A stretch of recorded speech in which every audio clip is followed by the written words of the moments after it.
on another episode of Ask Sharifah Videocast and Podcast. I am your host, Sharifah Hardy, and I have an incredible show for you today. We get to meet a lovely young lady who's going to share her story, her expertise with you. But as I always say, friends don't let friends miss out on Ask Sharifah Videocast. So go ahead and share the show with your friends before I go ahead and introduce today's guest, who is Mrs. LaQuita Monley. She wears many hats. In addition to being a devoted wife, mother of five, and grandmother of five, she also operates in purpose and expertise as a savvy real estate investor, transformational coach, teacher, trainer, and international speaker with the John Maxwell Team. From the United Kingdom to Kenya, Germany, and back to the United States, LaQuita's mantle is to charge others with the task of progressing into the best version of themselves. LaQuita loves to equip individuals, organizations, and ministries to unlock their full potential and live out their mission in the most authentic way. Welcome, LaQuita. How are you? I am doing great. I'm doing great. Thank you so much. How are you? I am doing excellent as well. It's a pleasure to have you. I'm looking forward to being able to learn more about you, who you are, and what you do. So tell us a little bit about yourself, LaQuita.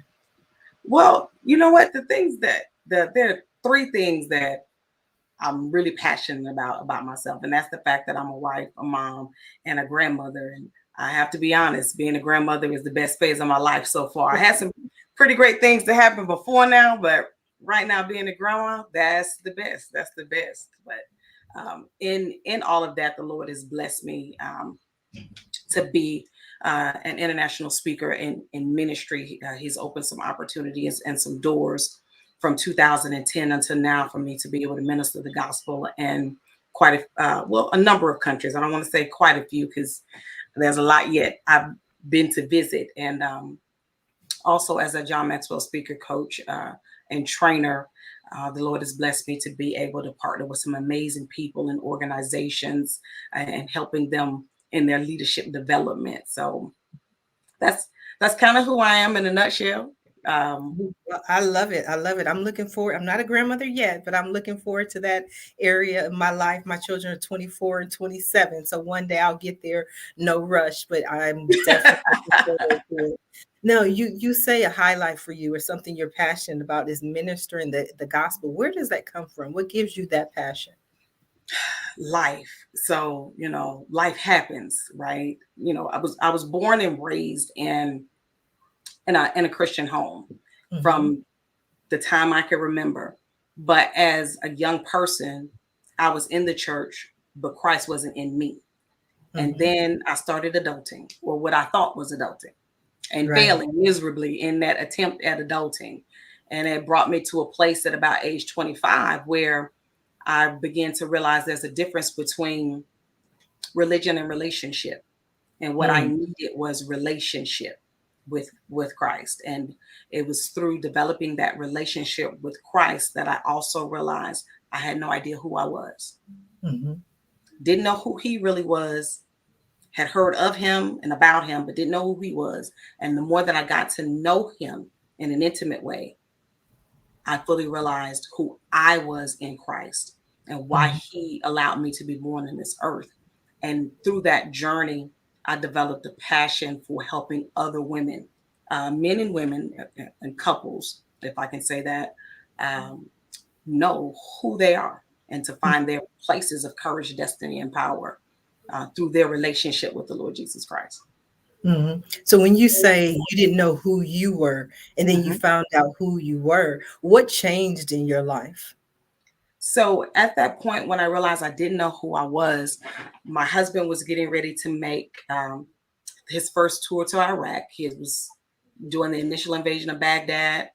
I had five kids. The youngest was a year old, Mhm. and life was just falling apart. The marriage was falling apart. I was falling apart. Little did I know, because I was so busy focusing on my issues that I couldn't clearly see his issues. But my husband was falling apart. And coming from, like I said, a strong Christian background, everyone that we would talk to or try to seek help or advice from, oh, just go to church, Mhm. just go to church, just pray. but there was a lot of pieces that people weren't telling us.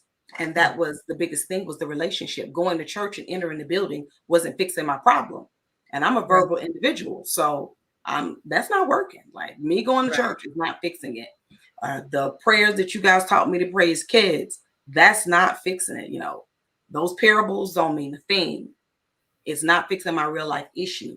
And it wasn't until my husband and I started to attend. At that time, the ministry was called New Zion Christian Fellowship, and now it's Balanced Believers Ministries. Upon attending that ministry was the first time that we learned about relationship. We learned about purpose. And so a lot of questions that we didn't know to ask. Like, if I don't know to ask the questions, I can't ask the right questions to find the solutions to my problems. And in that searching, it created questions. And in asking those right questions, that began the journey of, okay, I'm not just a wife. You know, I say that today because there's a lot of women who feel like being a wife, a mom, those things are meaningless, or is not as meaningful as being that C-suite woman or that entrepreneur. And that was me at one point in my life. I didn't see the value in those hats that I wore. But now I clearly see the value and understand that it's part and parcel of who I am, and it's equipped me to be the woman that God called me to be. So knowing purpose, I'm not just a wife. I'm not just a mom. I'm a daughter of the King. And because I am a daughter of the King, everything that I put my hands to is blessed and is prosperous. I'm fearfully and wonderfully made. It doesn't matter what I may do or not do to earn a coin. But what matters is on the inside who I am and the value that I bring to everybody that's connected to me. And that was a lesson. Prior to age 25, I didn't even know to ask that, Sharifah. Like, it wasn't that, my thoughts were not even in that area. And it's the more that I grew in my intimate relationship with the Lord and understanding his word, the light bulbs just started to come on. It's like, wow, okay, wait a minute. What culture is saying and defining as the archetype of the strong Black woman or independent woman was playing a major role in creating a deficit on the inside of me. So I had to learn, just do a complete mindset shift as it related to, all right, God, who did you create me to be? And what do I need to do to walk in that purpose? Right. Now, so often when we're trying to figure out or trying to see or being shown who we are, we often grow apart from our partner. One of the things that you mentioned is that he was falling apart. You were falling apart. The marriage was falling apart. Everything was falling apart. But so often when we notice that only one of the partners may decide to try to fix it or try to work on it, and the other person says, you know what, it's too late. It's too, I'm over it. I moved on. I'm past it. How were you able to do it together? So it wasn't together initially. It was exactly what you said. At that particular point, really up until that point, we were both just faking it till we make it. We were trying to figure out a clean exit. What was the clean exit strategy? And then all of a sudden, and you know how you have, if you're in that relationship and it's over and you're having that unspoken conversation, everybody know it's over. Right. So how did you go from, now I know we were on this track that is over, and now you switching up on me? Like, what are you doing? So he's in Iraq, and here I am becoming this entirely different individual, talking about speaking life into our relationship. Right. And talking about, we're going to believe God. And, babe, I'm seeking to understand you more than I'm seeking to be understood. And he's like, oh, I left one kind of crazy lady to come back to a different kind of crazy lady. What is going on here? Right. And at that point, he was still tapped out. Like, he was still disconnected. And I'm the one trying to remain connected. And in an unbalanced way. Let me be 100% transparent. Even though I was the one that was trying what I thought was everything I needed to do in order to fix it and keep it together, I was unbalanced in my approach, which didn't help. So in those conversations that we would have about, are we going to stay married? Are we going to get a divorce? What are we going to do? Oftentimes his answer was, I don't know, which was his truth. I don't know. This is what I know. Like, I know that I love you. I know that I love the kids. But what I don't love is this vicious cycle that we've been in. And I don't think that your current solution is the solution to fix it. So I don't know. I can't make you any promises. Like, if you want to walk away, walk away. But if you don't walk away, I'm telling you, I don't know. So, LaQuita, when you say in an unbalanced way, I want to go into that a little bit more. What do you mean when you say you were holding on in an unbalanced way? So sometimes when one partner is a believer and the other partner isn't a believer, depending on your denominational belief systems, right? I was extremely charismatic in my belief system. So everything was, how can I say that? I was overly religious in everything that I did. So it's like, we went from Quasha just, my friends and family call me Quasha. We went from Quasha just not caring to Quasha being over the top. And everything is Jesus this and Jesus that. And we're going to cast the devil out and we're going to break generational curses. And not that any of that is bad. It was just unbalanced. I went from one extreme to the polar opposite extreme in a year. And he wasn't there to watch the extreme. He just heard it. And he landed back in this extremely religious woman. Right. And that wasn't any better than what he left, in his opinion. So what I had to learn was balance. How do I walk as a woman of balance? And because I am the individual that has a relationship with Christ, how do I effectively display that to my family, my husband and my children, in a way that they can receive it and not reject it, because it's so vastly different. Do I have to go to church at 7 a.m. and not come home to 5 p.m.? Well, in my unbalance, that's what I did. And everybody going with me. Going to church is not bad, but where's the balance in my house? And those were choices that I was making. No one's forcing those choices upon me. I'm looking at where I came from. I'm looking at the idea of what I thought that I wanted. And this is what I thought I needed to get there. And I was unwilling to accept a medium. One of the things he would tell me was, I can't have a conversation with you. Like, I cannot have a normal conversation with you. Can we have a normal conversation? And in my head, I was having a normal conversation, but I wasn't at all. So how did you realize this? I mean, it seems to me that you're somebody who has the ability to do self-reflection. You're reflecting on where you were, where you are, where you want to be, and you're adjusting accordingly. So how did you make the revelation that you were unbalanced? To be honest, I am a person that does self-reflection, but I can be pretty stubborn. Like full transparency, I can be fully stubborn. So because my mindset was locked on, this is the way that it has to be done. This is God's way that it wants to be done. I was unwilling to bend. And I saw anything that would cause me in my mind to compromise or bend to be not of God. Okay. So it wasn't until we moved. And we were looking for a new church home in 2010. And we found this church, and my husband's like, okay, this is it. I like this church. This is the church that we're going to join. And so we used to have family meetings when our children were younger to talk about different things. And during the family meetings, they had the freedom to say what was on their minds without repercussions, as long as you're not disrespectful. Tell them what you think and how you think it, just don't be disrespectful. So we called a family meeting to let them know, this is what we're thinking about doing. What do you guys think? We want to include you in this decision, because previously you guys were not included in any of the other decisions as it related to church homes. So, and they said to us, we like the people, Mom, Dad. Like, we like the people. It's fun. It's different. We were one of the few Americans that were there. So it was different for everybody. And what they said was, the one thing that we don't want, though, we love Jesus, but can we have more friends than the people at the church?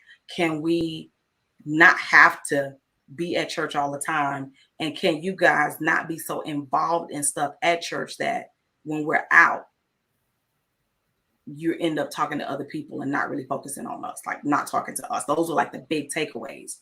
Right. And they were more specifically targeting that towards me for Mm-hmm. church. And for my husband, he had really been focusing on gaining rank and fast tracking his career because we have 5 kids. Right. You got to take care of home. And so there was some career decisions he was making there that would cause him to be absent from home a lot. But also when he got back in, because of his rank and position, a lot of times when we were out publicly, we would get interrupted in our Mm-hmm. family time with people talking to him either about work or, about some kind of issue that was going on with one of his soldiers or something to that effect. So it would be really hard for our kids to have our undivided attention. And at Right. that point, because we left all of that in the States and we'd come to England, even though he had a very prestigious position, nobody knew us yet. So it Right. hadn't gotten to that. We were still really new in the country, really new in the position. And so they let us know that, no, we don't want that anymore. You guys made us leave all of our friends since daddy and said daddy wouldn't have to go back to Iraq. Well, this is what we want. Since y'all Right. made us leave our friends, can we do this? It wasn't until that conversation Mm-hmm. that the lights started to come on. And so I began my walk with Christ, my relationship with Christ in 2003. Okay. Since that conversation happened in 2010, I had taken him through for a long time, for a very long time. And so I had to own my stuff. Mm-hmm. And like you said, go to a place of deep reflection. What did I do that I could have done differently? Now, what can I do moving forward? I can't change the past. So what Right. can I do moving forward to ensure that this doesn't happen again while yet maintaining the type of relationship with Christ that I want to maintain? And also, I found value in my service Mm-hmm. at the church. I found value in ministry. That's a part of who I am. So how can I balance that out in a way that was healthy for my marriage, healthy for my children, just healthy for our family? Right. And the Lord blessed. He blessed, you know. Right. So, what are some of the tangible changes you began to see as you adjusted and became more open to hearing other people's opinions? Because you said even your husband said, "I don't know. I don't know how this is going to work out. I Mhm. don't know. I know I love you. I know I love the kids, but I don't know about this marriage." So, what are some of the tangible things that you saw change, and how did you get here to where you are today? So the biggest tangible change was my ability to listen. Okay. My ability to listen. But we're hearing all the noise, but Hmm. really take the time to listen and discern a person's heart. I had to work on my active listening skills. I had to work on my emotional intelligence.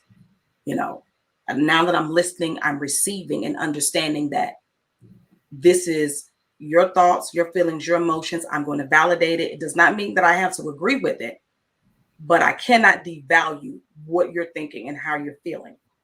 Now, based on what you said, what is my body language sending to you as a signal? And how am I responding? Am I listening with the intent to mount a defense? Or am I listening with the intent to understand? I had to discipline myself and train myself to listen with the intent to understand him Right. or my children or anybody that was speaking to me, and not with the intent to mount a defense or to prove my point. That was one of the key things that began to break down barriers, and it began to actually to reinforce good behavior and Mhm. to give them the freedom and say, okay, mom is not going to blow up, mom is not going to do this, even if she doesn't understand, she's going to listen and give me her feedback. Mhm. It started off with something, okay, this is what I hear you saying, this is what I'm interpreting based off of what I heard, please let me know if I'm right. Right. And opening up the door to begin effective communication. Right. And is that when you begin to see things change in your life and in your marriage? Absolutely. Absolutely. That's one of the things that we learned first was both of our ability to communicate had to shift. It had to change Mhm. because 90% of the time we were saying the same thing, but in such drastically different ways. And because both of us have very strong personalities, you were going to see it my way and the way that I'm interpreting it. And the way you're trying to say it is just wrong. I don't even want to hear what you're trying to say. Right. Right. Right. So it I'm started guilty with of that. I know. it started with that piece of communication. And over the years, Mhm. we found that the more we work on the communication and the connection, Mhm. the easier it becomes to navigate our marriage. Like we can have an argument put in public. We can have a strong fellowship. As the matter that's when we need to have an intense conversation that Mhm. might, make us rise up a few octaves. But we know Right. it needs to happen. We will purposely go in the public to do it. We will purposely go out to dinner or have a cup of coffee because it makes everybody stay on their best behavior. Right. Right. I never thought about it that way. It's You like know, so then we want to have those conversations in the bedroom, by you, ourselves. you get real fly in the bedroom, but And we're not out in public and not not where in everybody can I mean, see you. if you are at that mature, let me say it like this. If you're at that mature place in your life where you don't want public display of foolery, you can go Yes. to the public. If your Yeah. significant other does not care about what they say or do in public, I don't suggest you do that. I don't suggest you do that. So To give know that your one some thought. know your partner. No, but that's wonderful. So how long if I may ask, how long have you been married? Yes. So February 25th is our 25th wedding anniversary. Congratulations, Thank 25 you. Yeah. years. 25 years. And so this journey that you discussed, that's probably, it looks like the last 10 years or so. Yes. So the fixing it part. Yes. Yes. Yes. The fixing it part started about 2010. Okay. Matter of fact, it's specifically 2010 because it's when we left the country, Okay. learning how to fix it. There was no problem identifying problems prior Mhm. to it. Everybody can see the problem. But the hard part was understanding what the solution was. And even in those difficult times, I have to say this, we have been intentional, even in the difficult times, we're trying to find the solution.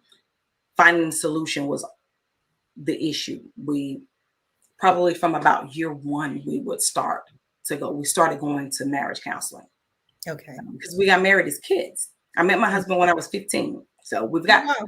25 years of marriage. We got roughly about 31 years of relationship. I met him in 1992 and we started dating in 1992. So that was something that, though it was taboo in the Black community, Mhm. we were determined to do at that point. We'd only been married a year and we had two kids. Okay. Actually, we had three. Yes, we had three. We reproduced quickly. So about year one, we were saying, okay, we got to do something. This is not working. And he came home and said, babe, I've been talking to the chaplain. I got mad. Why are you talking to the chaplain Right. about me? And Right. but About our business. you're like, why you do that? Like, who does that?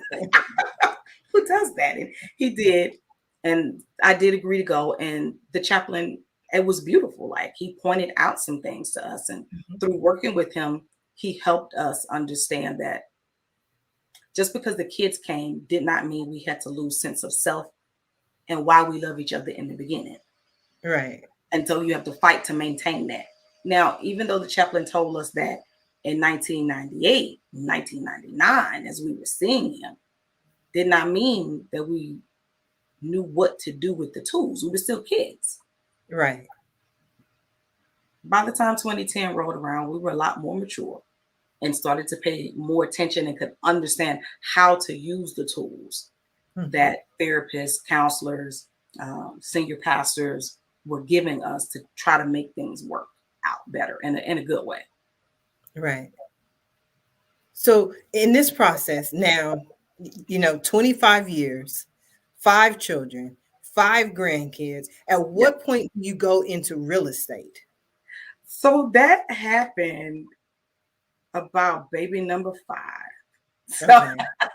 that happened around baby number 5. So we were, and this is, no, I wasn't. I was pregnant with David. Anywho, we had a lot of children and no money and bad That credit. used to happen. That, it happened, sis. It happened quickly. And so we would watch Seinfeld and a couple of other shows every night. We were stationed in Fort Lewis, Washington. Anyway, after the shows went off, this infomercial used to come on all the time.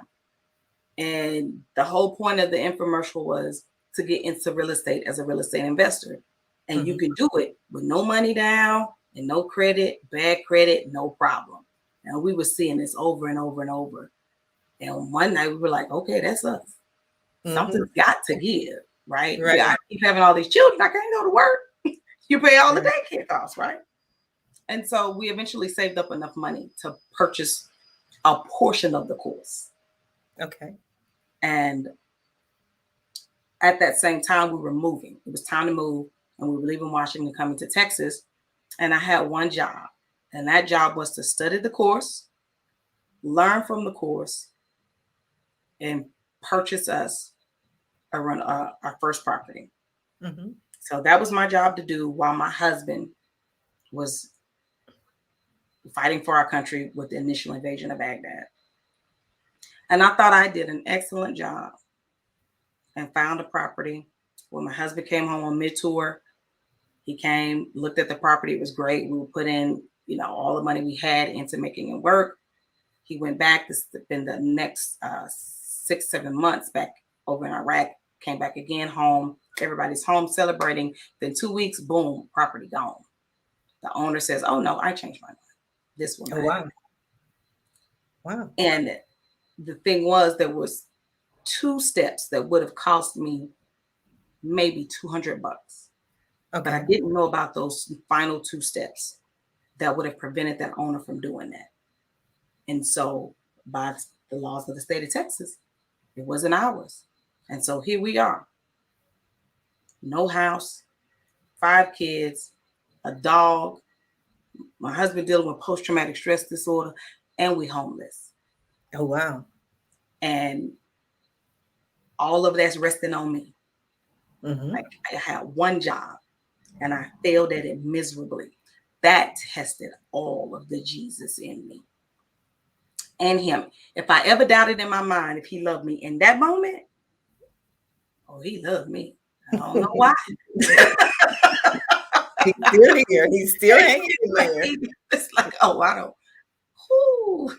And, not that we didn't argue about it, but it didn't go the way that in my head, I had all kind of visions. Like, I just packed my bag. Right. Said, my mama and my daddy come get me because it's done. It is over. And that's not what happened at all. He did let me know that he was not pleased. He asked me, was there anything that we could do legally to fix it?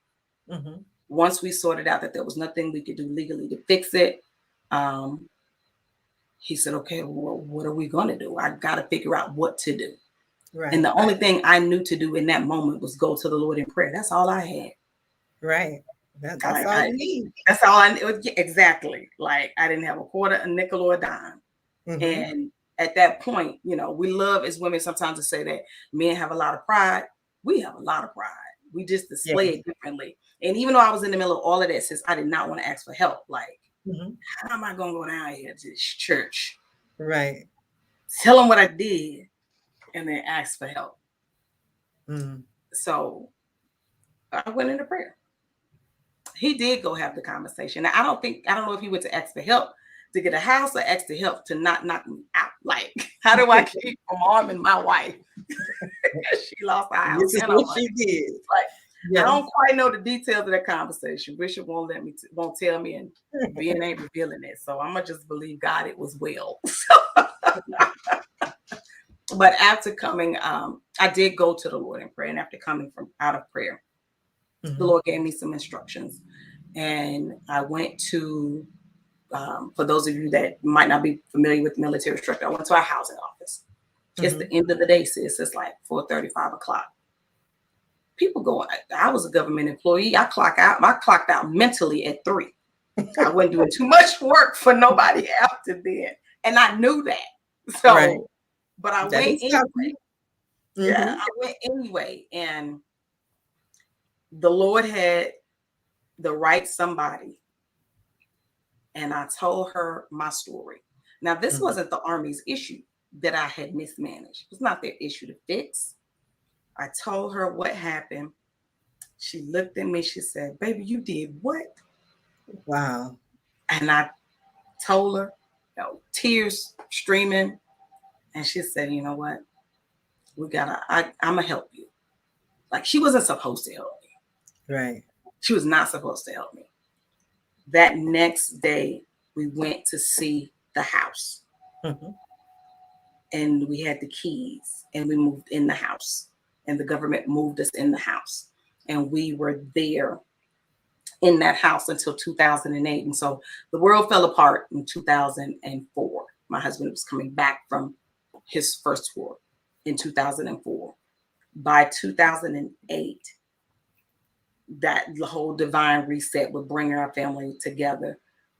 And yes, we are supposed to be real estate investors. We were able to purchase our first multifamily property in 2008 and restart our journey as real estate investors in a much better way.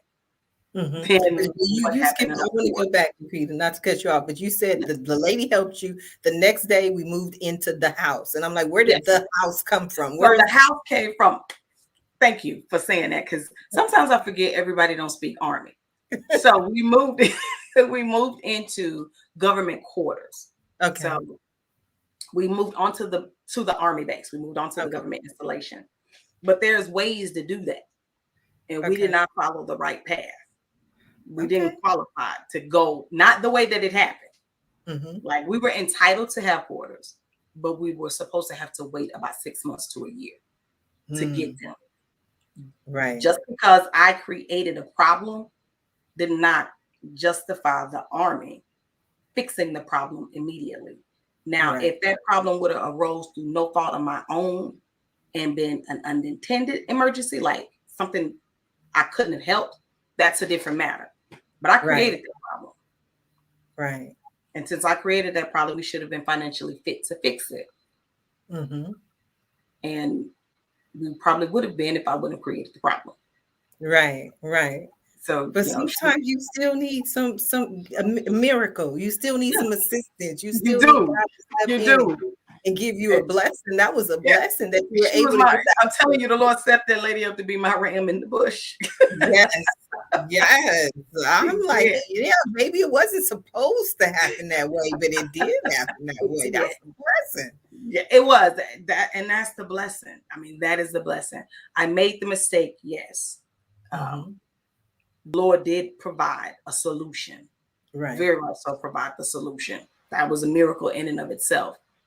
And in providing that solution, over the next 4 years, he began to bring the right people in our circle to help cultivate us as business people, as investors. These are the basic business things that you need to understand before you ever go try to flip something or rent to own something. Do you even know what's the LLC? Let's start at the basics and turn you into a business person. What's your taxes look like? What you got going out? What's your W-4 look like? Like, what are you guys doing?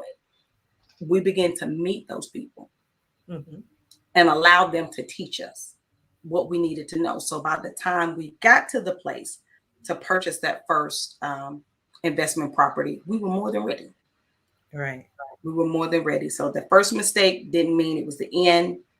It just let us know we had a lot of learning to do, lots of learning to do, and we needed to be willing to do it and put the work in personally and professionally to achieve the goals that we wanted to achieve. And so now you're a coach. You help other people to learn some of the lessons that you've learned along the way. Yes, and I enjoy it. I really do enjoy it. And like I said, my life's journey is what started that gives me that passion. From being a teenage mom to causing my family to be homeless. There's a lot of people. Right. that were there for me along the way, coaching me, mentoring me, motivating me, helping me grow. Um, and so when that opportunity presented itself for me to do the same for others, Mm-hmm. passionately do it for other people, whether it was in church under the title of ministering to people, or within my business as LaQuita Monley Solutions as a speaker, coach, and trainer. It's Mm-hmm.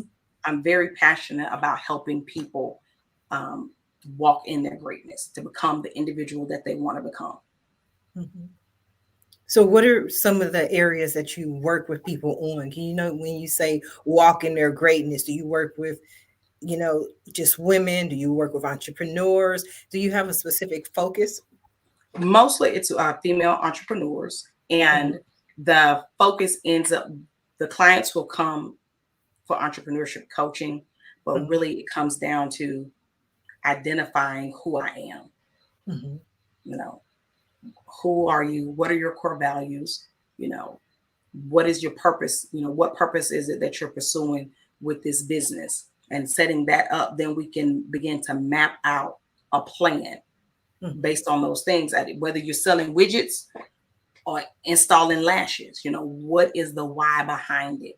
And getting to that why, uh, oftentimes I find that clients need to go back to discovering who am I?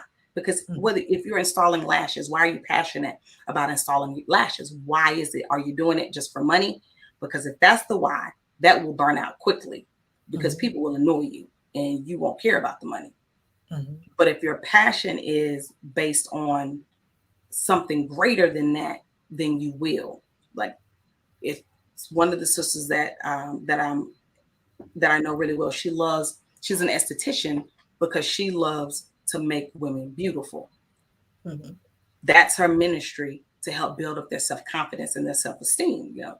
And I asked her, okay, well, why is that? And she said, you know, Lupita, did you know that most women who apply heavy makeup, no matter how beautiful they are on the inside, they don't like themselves. They have think everything about them is a flaw. So that's why they do such heavy product, such long lashes, such things like this. But when I get to partner with my client, it's my job to speak life to her. Am I going to give her the lashes? Yes. But it's my job to speak life to her. That's her solid why. She wants to build that woman up. I help my clients go through that process. And sometimes it requires them to be built up as well so that they can then help their clients. Now, what we've seen in a global pandemic over the last few years or a couple of years is that there are so many people who have been in their corporate jobs who are just saying, I don't know what it is. I don't Mhm. know if I want to be an esthetician. I don't know if I want to sell widgets, but I know that what I'm doing is not what I'm meant to be doing. It's not Yes. what I'm called to do. So maybe Yes. they don't know what their why is, and they need to Mhm. work with someone to help them figure out what their purpose is. Do you work Yes. with people like that as well? Absolutely. And I I love that. Like, a person that's in that space, you're Mhm, to me, that individual is at the best place that they can be, because that's the beginning of them birthing out their greatness. mhm, We all have those transitions. Some people, you know, you're the accountant and you love being an accountant and you're passionate about it and you'll be the accountant until the day you die. But not right, everyone does that. Some of us make transitions in life. And because you've been home and you've had that time of self-reflection, and you're realizing, okay, this what I'm doing no longer serves me in that place of being fulfilling to me, then let's dig into that. Let's mm, begin to ask those clarifying questions, and let's walk through some things in each session to help you get to the process of saying, okay, I know it. I know I don't want this. I don't know what I want. So let's mhm. find out who I am, or who is it that I want to be, and then we can get some answers to those questions. But it really comes back into those sessions, asking the right questions and Mhm. getting the person to take a deeper look at what's meaningful and fulfilling to them. So when I hear you say, "Who am I?" one of the things that's been discussed is that more and more people are taking a look as who they are as an individual and less of who they are as a title. Right. For years, as a society, who your husband's a military person, so that's who he is, or somebody's a police officer, a firefighter, somebody's a nurse, a doctor, but those are titles to a Those are certain titles. extent, not Yes. necessarily who a person is. So, in working with you, how does someone discover who they are? Thank you for asking. So in working with me, the person discovers who they are. Again, it goes back to that sessions of the question. So in my intake form, um, you get the basic data from them, and then we'll do a disc assessment with them as well, just to give me a clearer picture. And based off of those, I craft questions, probing questions, for my clients based off of their data. And in with those probing questions and a SWOT analysis, it begins to give my clients something tangible to take home so that they can begin to answer those questions for themselves. Yes, we're in session and we're talking, but the real work is going to come in that quiet time and that meditation time where they can journal out. Because if you don't know, I can't tell it to you in a coaching session. But if I can give you a framework, if I can give you something to look at, to meditate on, to pray over, to journal about, then those answers are going to come to you. The biggest thing for me, for my clients, I want them to know I'm not the answer giver. I'm Mhm. here to help you to craft questions. You have the answers, you have the questions in you, you have the solutions in you. I'm just here to help you and guide you on that journey. Um, and for those that have a strong spiritual foundation, I really drive home with them that those things should really happen and solutions come to you in your time of prayer and meditation. I definitely agree. Definitely agree. And I always tell people, if you want the right answers, you have to ask the right questions. Questions, So yes. I definitely agree. Now, it's been a pleasure to sit here and to take this journey with you. Now, we are coming down to the last few minutes of the show. And what I love to do at the end of every show is just simply allow my guests the opportunity to speak directly to the audience, to everyone who is watching the show live, as well as everyone who is watching the archives, and let them know what you want them to take away from your appearance here today. I'm just going to give you a few minutes, LaQuita. Thank you so much. The biggest takeaway that I would like you guys to have from my appearance today is the importance of knowing who you are. When I know who I am, that comes from my relationship with the Father. I know whose I am. Everything about your life, whether it's in your personal life, your professional life, if you're an entrepreneur, and your business life, everything is built on the foundation of knowing who you are and understanding that who you are is going to shift, it's going to grow, it's going to change, and that's okay. What we have to do is knowing our core values and being willing to map out the process and walk that process in order to always live a life that's fulfilling and meaningful. And oftentimes we need to do that partnered with other people, whether that is your significant other, whether that is coach or mentor. Always align yourself with individuals that are aligned with your purpose. And if you're saying, LaQuita, I don't know my purpose, align yourself with an individual that speaks life and that can help you on that journey to pursue your purpose with the passion. And those of you that may want to connect with me, I'm open for the connection. Please just Google LaQuita Monley, and you're able to find me on LinkedIn, Instagram, Twitter, YouTube, and Facebook. If you private message me, it is me that will respond to you. And if you're saying, LaQuita, I like to connect with you and be one of your clients and allow you to help me on my journey, I invite you into that as well. And I do have some openings right now starting in February, on February 24th. I have a mastermind that is starting, and the mastermind is everyone communicates and few connect. And I kind of dropped a few nuggets about that today, the power of connection and communication. So if you want to get registered for that, please visit my any of my social media sites, and you can register for that with the link of everyone communicates and few connect. If you're out on following me on IG, just hit that my link tree there in my bio, and you can get registered for that event, because communication and connection is key. But everything in life the foundation of our success starts with understanding and knowing who we are, embracing it, and walking in that purpose with a passion. Thank you guys so much. I want to thank you, LaQuita, for being a guest on today's episode of Ask Sharifah Videocast and Podcast. I also want to thank everyone who tuned in to watch this show live, as well as everyone who is watching it in the archives. I definitely appreciate your support. I appreciate you watching. I appreciate you sharing. But as always, the most important thing to me is that you support our guests. Google LaQuita Monley. Follow her on social media on LinkedIn, Instagram, IG. Find out about her mastermind in February. Support her. Send her a message. Reach out to her. And when you do, please let her know Sharifah Hardy says hi. Now, if you're interested in being a guest, please visit my website at asksharifah.com. Until next time, everyone have a safe and a blessed day. Bye now.